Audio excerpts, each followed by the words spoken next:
What do you do when the man you love turns your life into a lie? Gabriella gave up everything for Gregory, her trust, her loyalty, her identity. But when a cruel public betrayal shatters her world, she uncovers a deeper web of deception, corruption, and secrets buried behind polished smiles and corporate power. Now, with her dignity in ruins and a dangerous truth on her side, Gabriella must rise from the ashes of her former life, confront those who betrayed her, and decide, will she walk away or make them burn? In the reflection of betrayal, she finds the woman they never saw coming. The dim light of the projection screen flickered across the opulent walls of the Royal Academy's Grand Hall, casting shifting shadows over the faces of the elite. Polished shoes tapped against marble flooring. A soft buzz of anticipation hummed in the air. Then, from the podium, a name rang out, clear and confident. Gabriella Palmer, recipient of the Global Sustainability Impact Award. Applause erupted. Yet Gabriella remained still for a beat too long. Her rough, calloused hands, the hands of someone who had dug through contaminated soil and held dying seedlings with equal tenderness, trembled slightly as she rose from her seat. Clad in a sleek navy dress she had rented for the occasion, she felt like an imposter among the polished titans of industry.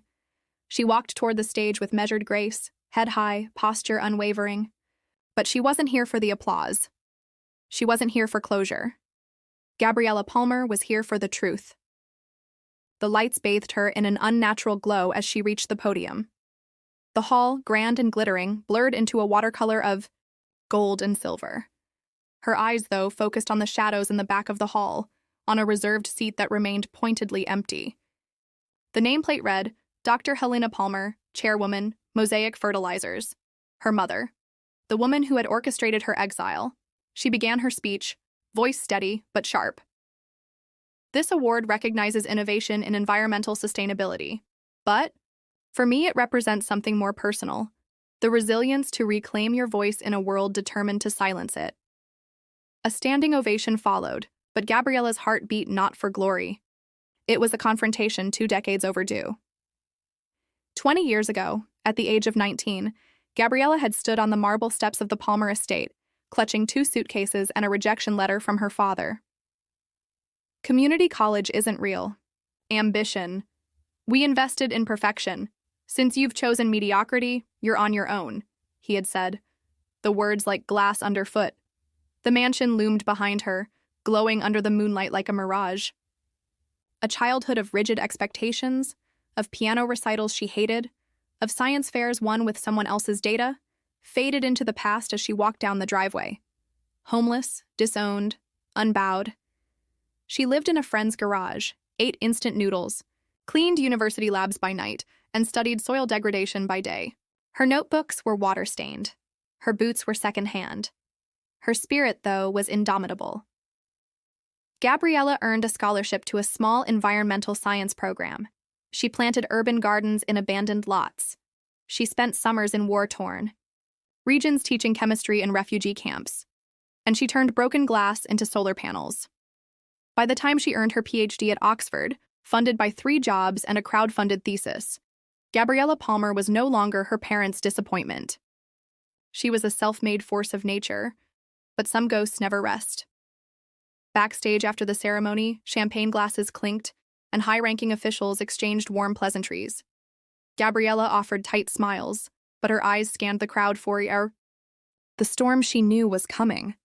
She slipped away onto a marble balcony overlooking the Thames, hoping for stillness. Instead, she heard stilettos click behind her. You never could resist dramatic lighting, came a familiar voice, silky and sharp. Gabriella turned.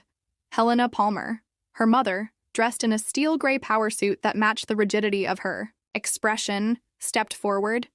You weren't at the ceremony, Gabriella said. Helena smiled thinly. I funded it. I don't need a seat to see my investment bloom. Investment? Gabriella echoed the word foul on her tongue. Helena handed her a folded letter. Gabriella hesitated before opening it. Inside, a donation receipt, Mosaic Fertilizers, $2 million circled in red. Her name is listed under the award endowment. U.A. Bought my recognition, Gabriella said, stunned. No, Helena replied, voice clipped. We acknowledged your potential. Something you never understood was ours to shape.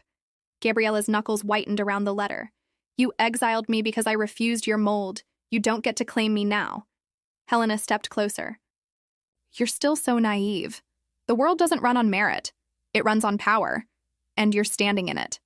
Gabriella locked eyes with her. Not for long. Weeks later, at the Ecogenesis Lab, the nonprofit Gabriella founded, celebrations filled the air. You did it, Gabs, cheered Asha, the lead chemical engineer. Their new soil stabilizer formula, developed to rehabilitate degraded farmland, had just reached final testing. Gabriella smiled faintly, but her attention was on the news ticker scrolling across the lab's muted television. Mosaic Fertilizers expands into South Asia with new green growth line. Her heart stopped. She read the formula specs aloud. They were eerily similar to Ecogenesis's proprietary stabilizer. That's our work, she whispered. Panic morphed into fury.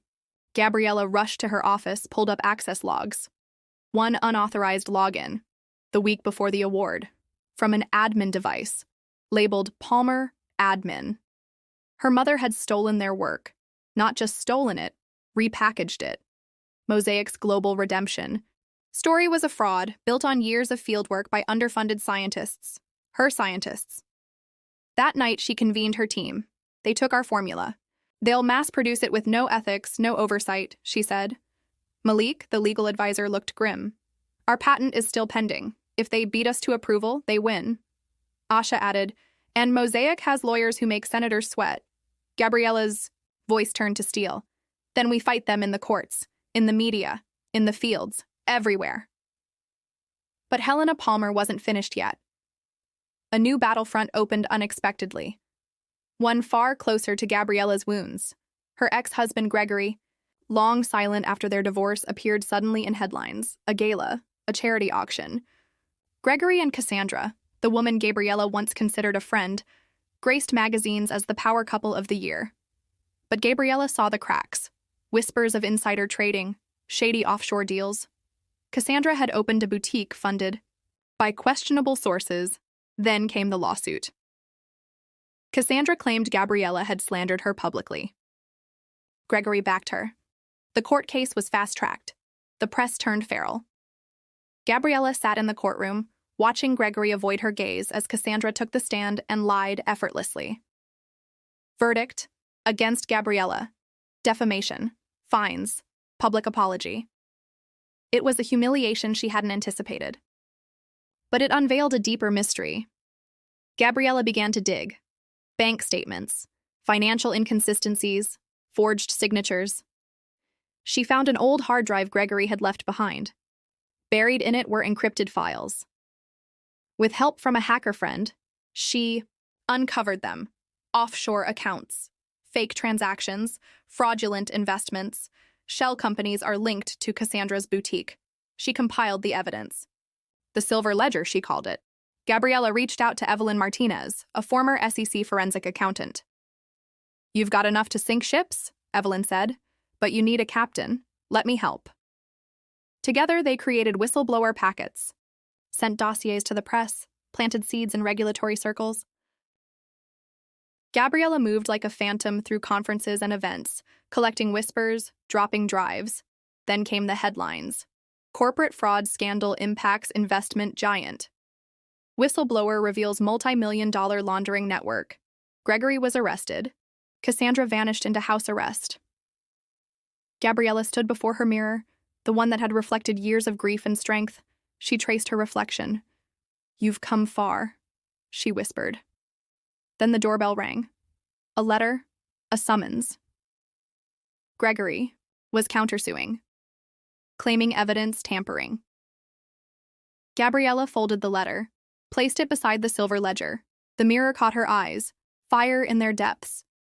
I'm not done either. Gabriella Palmer didn't sleep that night.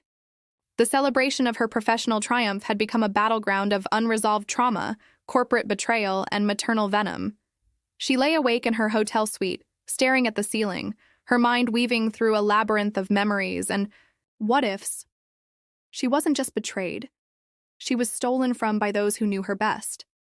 Mosaic Fertilizers hadn't just capitalized on her research. They had branded it, commercialized it, and Gregory had sold her out, the man who once held her, hand through countless nights of failed experiments and late-night brainstorming. Cassandra, once her confidant, her maid of honor, had slid the knife in just as deep. By dawn, Gabriella was back on campus at Cambridge. She walked through the iron gates of the university like a ghost, her heels clacking on the cobblestones, echoing her fury. She made her way to the quiet sanctuary of her private lab, a space that had once been her escape, her temple. Her assistant, David, looked up from a microscope. "Professor Palmer, you're in early." "Cancel all my appointments for the week," she said, dropping her bag. "We're going to war." Gabriella stood before the Senate Subcommittee on Science and Technology. Her testimony was sharp, meticulous, and heavy with the weight of injustice. She presented undeniable evidence, timestamps, raw data files, and metadata that proved Mosaic Fertilizers had accessed proprietary information through Cassandra's consultancy account. "Let the record show," Gabriella said firmly, looking directly at Senator Hughes, "that my research was not a gift to the corporation that destroyed my family. It was stolen, along with my name, my dignity, and my right to be recognized." The hearings made headlines. Mosaic's stock wavered. The public relations department scrambled to frame it as a misunderstanding. Gregory issued a carefully worded statement. "We respect Dr. Palmer's contributions to environmental chemistry and regret any distress caused." Gabriella didn't respond publicly, but privately, her next move was already in motion. Gabriella entered the office of Annika Desai, a brutal litigator known in industrial circles as the Iron Widow. "I want everything," Gabriella said, pouring herself a glass of water. "The patents, the licensing rights, damages. I want them crawling in the dirt." Annika leaned back. "You have the proof. You have a motive. You even have whistleblower testimony. Now that Cassandra's assistant reached out, we can take them down, but it'll get messy." "Good," Gabriella whispered. "Let it burn." A package arrived. No return address. Inside was a single item, a mirror, charred at the edges like it had survived a fire. The note attached simply read, "Ashes reveal what embers conceal." Gabriella stared at the mirror. Something about it felt familiar. She ran her fingers along the scorched wood. Her mind flipped through memories like flashcards, and then it hit her. It had belonged to her grandmother. She dug through her archived journals, hunting for references to the mirror. There it was. Nonna's mirror, the one she said came from the village before the war. Said it was cursed or blessed, depending on who looked into it. Said it only revealed what was hidden. She stared at her reflection. Nothing unusual. But, as she tilted it against the light, images flickered. Documents, maps, signatures. She gasped. The mirror wasn't just an heirloom. It was an encrypted data vessel, encoded with light-reactive film. Her grandmother had been a wartime cryptographer. The mirror held secrets, blueprints, names, codes. One name stood out. Her mother. Gabriella flew to Switzerland without warning. She demanded answers. The confrontation that ensued was volcanic. "You knew," Gabriella said, holding the mirror between them like a sword. "You always knew they would steal from me. Because you taught them how." Helena's eyes narrowed. "I taught them nothing you didn't already know." "You think betrayal is a flaw, Gabriella? It's a strategy. You just didn't have the stomach for it. You gave them my work. I gave them a future. You were too busy sulking in your lab to understand scale." Gabriella's voice cracked. "You sold me." Helena turned away. "And you're still winning. Use it." "I'm not like you," Gabriella said. "No," Helena replied. "You're worse. Because you still pretend you have a soul." Gabriella returned with the mirror secured in a temperature-controlled case. She built an encryption reader based on her grandmother's notes. It confirmed what she feared. Helena hadn't just sabotaged her. She had collaborated with Mosaic for decades. The trail went back 30 years. The grant? Not charity. It was hush money. The award? A distraction. The gala? A trap. Gabriella released a series of redacted files to trusted journalists. Not enough to implicate herself, but enough to light the fire. Mosaic Fertilizer's boardroom exploded in chaos. Whistleblowers came forward. Cassandra fled the country. Gregory went silent. Helena disappeared from public life. And Gabriella? She stood before her students one crisp morning, holding the mirror. "This," she said, "isn't about vengeance. It's about truth. The kind that survives fire. The kind that lives in ashes." The fire was out. The estate was a skeleton of its former self. Charred walls loomed like broken memories, and smoke still clung to the air like the ghost of everything Gabriella had destroyed. The chaos she had unleashed had achieved its purpose. Now all that remained was the reckoning. Gabriella stood outside the ruins, the ancient mirror resting on a cloth-covered table that had miraculously survived the fire. She had cleaned its surface, and for the first time since she found it, the glass was clear. But what she saw in it was not her reflection. The mirror refused to show her face. Instead, it showed images, echoes of her past. Her father was standing by the fireplace, staring blankly into the flames. Her mother was whispering to someone in the dark. Her younger self peeked from the stairwell, terrified yet curious. Then the mirror cracked, not physically but in the vision it projected, and the scenes shifted. Now it showed Gabriella's mother standing over her father with a glass in her hand. A clear liquid, a faint smile, poison. Gabriella recoiled, breath caught in her throat. "You killed him," she whispered, as if the mirror might answer. And it did. The next vision was her father convulsing on the floor, the fireplace glowing ominously behind him. She stumbled back. The revelation wasn't just betrayal. It was murder. Amelia Langston returned before dawn. Her heels clicked against the stone path as if she owned the silence. Her limousine idled behind her, ready to whisk her back to her world of pristine courts and televised trials. But this was different. The power she held in the outside world meant nothing here. "I see you've made your point," she said coldly, gazing at the ruins. Very theatrical. Gabriella stood still. "You killed Dad." Amelia's expression didn't flinch, but something in her eyes shimmered. Shock, perhaps, or recognition. "You were just a child," she said. "I remember everything. And now the mirror showed me what you tried to hide." Amelia walked to the mirror slowly, her hands twitching as if resisting the urge to touch it. "That mirror is cursed." "No, it tells the truth." A breeze swept through, lifting the corner of the cloth and revealing the ancient markings around the frame. Amelia's gaze dropped. "It wasn't meant for you, but it found me, just like the truth." They entered the remnants of the drawing room together, mother and daughter, two shadows among shadows. Gabriella carried the mirror with her, cradling it like an infant. Amelia moved with poise, as if she feared showing weakness in the face of her daughter's rage. Gabriella placed the mirror on the fireplace mantel. "Tell me why you did it," she said. Amelia exhaled, not like a sigh, but like she had been holding her breath for years. "Your father was going to expose us. The company, the partnerships, the offshore accounts, everything.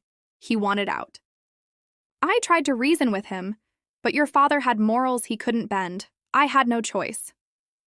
"There's always a choice," Gabriella hissed. Amelia laughed bitterly. "Spare me the morality play.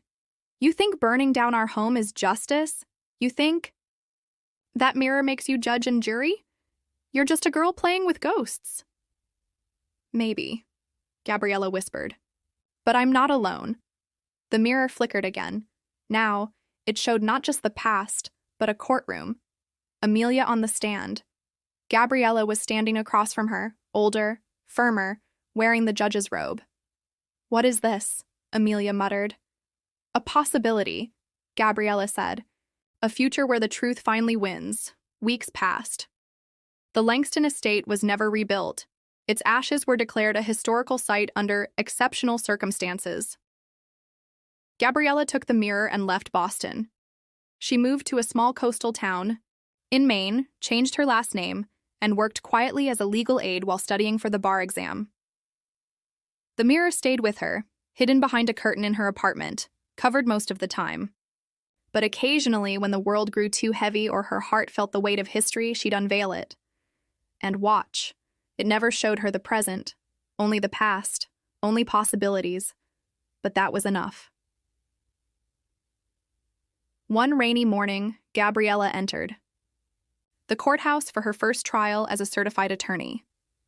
She had worked her way up, quietly, steadily.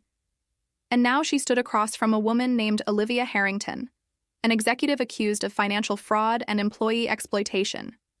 The resemblance to her mother was eerie. Gabriella didn't flinch. She prosecuted the case with surgical precision. Her closing statement pierced the courtroom silence. Some people inherit power like a birthright, but when power is rooted in corruption, it must be severed. This is not just about money, it's about legacy, about whether we allow truth to be buried in privilege, or whether we dig it out no matter how painful. The jury deliberated for 2 hours. Guilty. Outside, as Gabriella walked down the steps of the courthouse, the clouds broke. Sunlight hit her face. For a second, she imagined her father standing at the bottom, proud, applauding. That night, Gabriella uncovered the mirror. It showed her reflection this time, older, stronger, wiser. Behind her stood a crowd, faces she didn't know but felt connected to. Survivors, seekers, fighters. And then, for the first time, the mirror changed. It became a window. And through it, Gabriella saw a world she had helped reshape. A world built not on ashes, but on truth.